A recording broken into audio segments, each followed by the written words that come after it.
Hello friends, എല്ലാവർക്കും പുതിയൊരു വീഡിയോയിലേക്ക് സ്വാഗതം. അപ്പോൾ ഇന്നത്തെ വീഡിയോയിൽ ഓണസദ്യയിൽ വിളമ്പാൻ പറ്റിയിട്ടുള്ള വളരെ ഈസി ആയിട്ടും അതുപോലെ തന്നെ നല്ല വെറൈറ്റി ആയിട്ടുള്ള ഒരു സേമിയ ക്യാരറ്റ് പായസമാണ്. നല്ല ടേസ്റ്റി ആയിട്ടുള്ള ഒരു പായസം കേട്ടോ. നിങ്ങൾ വിചാരിക്കണേക്കാളും നല്ല ടേസ്റ്റാണ് ഈ ഒരു ക്യാരറ്റൊക്കെ ചേർത്തിട്ട് സേമിയ പായസം തയ്യാറാക്കുമ്പോൾ. അപ്പോൾ നമുക്കതെങ്ങനെയാണ് തയ്യാറാക്കുന്നതെന്ന് കണ്ടു നോക്കിയാലോ. അപ്പോൾ അതിനായിട്ട് ഞാൻ മെഷറിംഗ് കപ്പിൽ 1/2 കപ്പോളം സേമിയ, റോസ്റ്റ് ചെയ്യാത്ത സേമിയ എടുത്തിട്ടുണ്ട്. നിങ്ങൾക്ക് വേണമെങ്കിൽ റോസ്റ്റഡ് സേമിയ ആയാലും ഇതേപോലെ തന്നെ 1/2 കപ്പ് അളവിൽ എടുക്കാം. അപ്പം ഞാനിവിടെ റോസ്റ്റ് ചെയ്യാത്തതുകൊണ്ട് ഒരു നോൺ സ്റ്റിക്ക് പാൻ വെച്ചിട്ട് അതിലേക്ക് 1 സ്പൂണോളം നെയ്യ് നിങ്ങൾക്ക് ആവശ്യത്തിന് ചേർത്ത് കൊടുക്കാം കേട്ടോ. നെയ്യ് അത്രയും കൂടി കഴിഞ്ഞിട്ടുണ്ടെങ്കിൽ പായസത്തിന് നല്ലൊരു നെയ്മണം വരും. അപ്പോൾ ഇതുപോലെ ഒരു ഇളം ബ്രൗൺ കളറിലേക്ക് വേണം റോസ്റ്റ് ചെയ്തെടുക്കാനായിട്ട്. ഒരുപാട് അങ്ങോട്ട് റോസ്റ്റ് ചെയ്യേണ്ട കേട്ടോ. അപ്പോൾ ബ്രൗൺ കളർ കൂടി കഴിഞ്ഞിട്ടുണ്ടെങ്കിൽ ടേസ്റ്റിന് അല്പം വ്യത്യാസം വരാൻ സാധ്യതയുണ്ട്. അപ്പോൾ ഇത്രയും ബ്രൗൺ കളർ ആയാൽ മതിയാവും.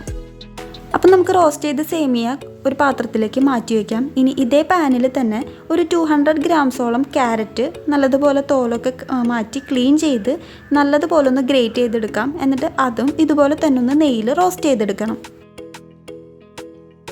അപ്പം ഞാനിവിടെ ഇപ്പോൾ 3 സ്പൂണോളം നെയ്യ് ചേർത്ത് കൊടുക്കുന്നുണ്ട് ക്യാരറ്റ് ഒന്ന് റോസ്റ്റ് ചെയ്തെടുക്കാനായിട്ട്.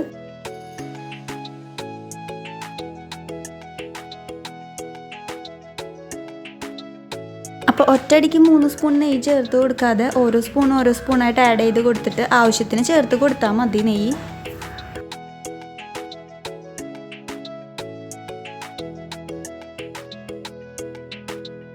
ക്യാരറ്റിൻ്റെ പച്ചമണമൊക്കെ ഒന്ന് മാറി നല്ലതുപോലെ റോസ്റ്റായിട്ട് വരുന്ന വരെ നമ്മൾ ഇളക്കി കൊടുക്കുക തന്നെ ചെയ്യണം.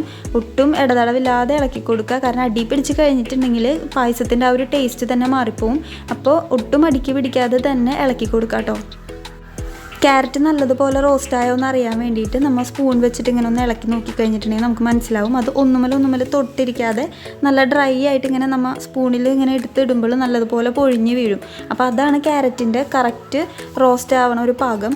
ഇനി നമുക്ക് ഇതിലേക്ക് പാല് ചേർത്ത് കൊടുക്കാം പായസത്തിന് ആവശ്യമായിട്ടുള്ളത്. അപ്പോൾ ഞാനിവിടെ 1/2 ലിറ്റർ പാലാണ് എടുത്തിട്ടുള്ളത്. അപ്പോൾ 1/2 ലിറ്റർ നേരെ ഇതിലേക്ക് ഒഴിച്ചു കൊടുക്കാം. ഇനി പാലൊന്ന് നന്നായി തിളയ്ക്കണ വരെ ഒന്ന് നല്ലതുപോലെ ഇളക്കി കൊടുക്കാം. അപ്പോൾ പാല് നേരിട്ട് ഒഴിച്ചു കൊടുത്തുകൊണ്ടും അടി പിടിക്കാൻ കുറച്ച് സാധ്യതയുണ്ട്. അപ്പോൾ നല്ലതുപോലെ ഒന്ന് തിളയ്ക്കണ വരെ ഒന്ന് ഇളക്കി കൊടുക്കാം. തിളച്ച് കഴിഞ്ഞതിന് ശേഷം നമുക്ക് ഈ ക്യാരറ്റ് ഒന്ന് വെന്ത് വരാൻ വേണ്ടിയിട്ട് ഒരു 5 മിനിറ്റ് നേരത്തേക്ക് ഒന്ന് മൂടി വെച്ച് വേവിക്കാം കേട്ടോ.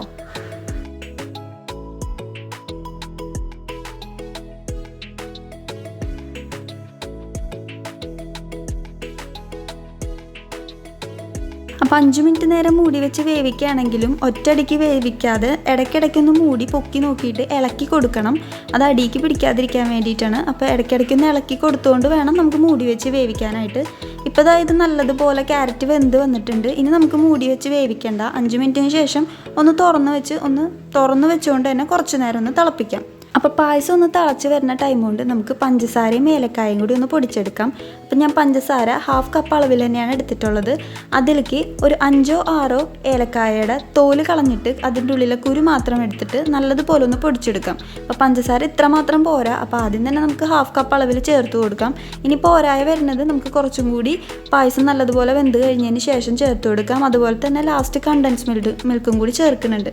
അപ്പോൾ അതും കൂടി നോക്കിയിട്ട് ബാലൻസ് ചെയ്തിട്ട് നമുക്ക് ആവശ്യത്തിന് ചേർത്ത് കൊടുക്കാം. ഇപ്പോൾ ക്യാരറ്റ് നല്ലതുപോലെ പാലിൽ കിടന്ന് തിളച്ച് വെന്ത് വന്നിട്ടുണ്ട്. ക്യാരറ്റിൻ്റെ കളറൊക്കെ ആ പാലിലേക്ക് നല്ലതുപോലെ ഇറങ്ങിയിട്ടുണ്ട്. ഇനി നമുക്ക് നേരത്തെ റോസ്റ്റ് ചെയ്ത് മാറ്റി വെച്ചിട്ടുള്ള സേമിയ ഇതിൽ കൂടെ ചേർത്ത് നല്ലതുപോലെ ഒന്ന് യോജിപ്പിക്കാം. അപ്പോൾ സേമിയ റോസ്റ്റ് ചെയ്തതുകൊണ്ട് തന്നെ പെട്ടെന്ന് വെന്ത് കിട്ടും. അപ്പോൾ ഇതിനെ അധികം നേരം മൂടി വെച്ചൊന്നും വേവിക്കേണ്ട. നമുക്ക് തുറന്ന് വെച്ച് തന്നെ വേവിച്ചെടുക്കാവുന്നതേ ഉള്ളൂ. സേമിയ പെട്ടെന്ന് വെന്ത് കിട്ടുമല്ലോ. അപ്പോൾ തുറന്ന് വെച്ച് തന്നെ നല്ലതുപോലെ ഇളക്കി യോജിപ്പിച്ച് നമുക്ക് വേവിച്ചെടുക്കാം. അപ്പോൾ ഇനി ഇതിലേക്കൊരു 3 ഏലക്കായ 3-4 ഏലക്കായ തോല് കളയാതെ അങ്ങനെ തന്നെ ചേർത്ത് കൊടുക്കാം. അപ്പോൾ അതിനൊരു പ്രത്യേക മണമാണ് പായസത്തിൽ അങ്ങനെ തോലോട് കൂടി തന്നെ ചേർത്ത് കൊടുക്കുമ്പോൾ. അപ്പോൾ അങ്ങനെയും കൂടി നിങ്ങൾക്കൊന്ന് ചെയ്ത് കൊടുക്കാം കേട്ടോ. സേമിയ ചേർത്തതിന് ശേഷം ഇപ്പോൾ പാല് നല്ലതുപോലെ തിളപ്പിച്ചെടുത്തിട്ടുണ്ട്. ഇപ്പോൾ സേമിയൊക്കെ നല്ലതുപോലെ വെന്ത് വന്നിട്ടുണ്ട്. ഇനി നമുക്ക് ഇതിലേക്ക് നേരത്തെ പൊടിച്ച് വെച്ചിട്ടുള്ള പഞ്ചസാര കുറച്ചായിട്ട് ചേർത്ത് കൊടുക്കാം.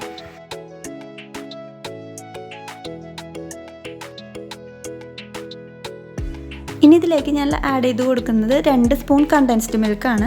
അപ്പോൾ കണ്ടൻസ്ഡ് മിൽക്ക് ചേർക്കുമ്പോൾ തന്നെ അത്യാവശ്യം നല്ലൊരു മധുരം തന്നെ വന്നിട്ടുണ്ടാവും, ഒരു പ്രത്യേക ടേസ്റ്റും വന്നിട്ടുണ്ടാവും. അപ്പം നിങ്ങൾക്ക് കണ്ടൻസ്ഡ് മിൽക്കാണ് കൂടുതൽ ഇഷ്ടം എന്ന് വെച്ചിട്ടുണ്ടെങ്കിൽ പഞ്ചസാരയുടെ അളവ് കുറച്ചിട്ട് കണ്ടൻസ്ഡ് മിൽക്ക് അധികം ചേർത്ത് കൊടുക്കാം കേട്ടോ. അപ്പം ഞാനിവിടെ കണ്ടൻസ്ഡ് മിൽക്ക് കുറച്ചേ ചേർക്കണുള്ളൂ, എന്നിട്ട് കൂടുതലും പഞ്ചസാരയാണ് ആഡ് ചെയ്ത് കൊടുക്കുന്നത്. അപ്പോൾ കണ്ടൻസ്ഡ് മിൽക്ക് ഞാനിവിടെ വീട്ടിൽ തന്നെ തയ്യാറാക്കിയതാണ് ചേർത്ത് കൊടുക്കുന്നത്. അപ്പോൾ ഇത്രയേ ഉള്ളൂ, വളരെ ടേസ്റ്റി ആയിട്ടും ഈസി ആയിട്ടും തയ്യാറാക്കാൻ പറ്റിയ ഒരു വെറൈറ്റി സേമിയ ക്യാരറ്റ് പായസം ഇപ്പോൾ റെഡി ആയിട്ടുണ്ട് കേട്ടോ ഇവിടെ. അപ്പോൾ നിങ്ങൾക്ക് വേണമെങ്കിൽ ക്യാരറ്റ് റോസ്റ്റ് ചെയ്തിട്ട് നേരെ മിക്സിയിലിട്ട് അടിച്ച് നല്ല പേസ്റ്റ് ആക്കിയും വേണമെങ്കിൽ ഇതിൽ ആഡ് ചെയ്ത് കൊടുക്കാം കേട്ടോ. അപ്പം ഞാൻ ഗ്രേറ്റ് ചെയ്ത പീസസൊക്കെ ഒന്ന് കടിക്കാൻ വേണ്ടിയിട്ടാണ് ഇതുപോലെ തന്നെ അങ്ങനെ തന്നെ ചേർത്ത് കൊടുത്തത്. അപ്പോൾ നിങ്ങൾക്ക് ഗ്രേറ്റ് ചെയ്തതല്ല ഇഷ്ടം, കുട്ടികൾക്കൊക്കെ കൊടുക്കാൻ കുറച്ചും കൂടി സ്മൂത്തി രൂപത്തിൽ വേണമെങ്കിൽ ക്യാരറ്റ് നേരെ ഗ്രൈൻഡറിലിട്ടൊന്ന് അടിച്ച് നല്ല പേസ്റ്റ് ആക്കിയിട്ട് നേരെ ചേർത്തിട്ട് പാലൊഴിച്ച് അതേ സ്റ്റെപ്പ് തന്നെ ഫോളോ ചെയ്ത് തയ്യാറാക്കിയെടുക്കാം. ഇനി പായസത്തിൻ്റെ ഫൈനൽ ചേരുവകളായിട്ടുള്ള അണ്ടിപ്പരിപ്പും മുന്തിരിയും നമുക്ക് നെയ്യിലൊന്ന് വറുത്ത് കോരി ഇതിലേക്ക് ചേർത്ത് കൊടുക്കാം. അതോടുകൂടി നമ്മുടെ ക്യാരറ്റ് സേമിയ പായസം ഇവിടെ ഫുള്ളായിട്ട് റെഡി ആയിട്ടുണ്ട്. അപ്പോൾ വളരെ ടേസ്റ്റി ആയിട്ടും ഈസി ആയിട്ടും തയ്യാറാക്കാൻ പറ്റിയ പായസം എന്തായാലും ഓണത്തിന് തയ്യാറാക്കി നോക്കാം കേട്ടോ. അതുപോലെ തന്നെ ഈ വീഡിയോ നിങ്ങൾക്ക് ഇഷ്ടപ്പെടുകയാണെങ്കിൽ എന്തായാലും ലൈക്ക് ചെയ്യുക, നിങ്ങളുടെ ഫ്രണ്ട്സിനൊക്കെ ഒന്ന് ഷെയർ ചെയ്ത് കൊടുക്കുക. അപ്പോൾ ഞാൻ ഓണത്തിൻ്റെ കുറച്ച് വിഭവങ്ങളൊക്കെ ഓൾറെഡി അപ്ലോഡ് ചെയ്തിട്ടുണ്ട്. അപ്പോൾ കാണാത്ത ഫ്രണ്ട്സൊക്കെ അതൊക്കെ ഒന്ന് പോയി കണ്ട് സപ്പോർട്ട് ചെയ്യാം.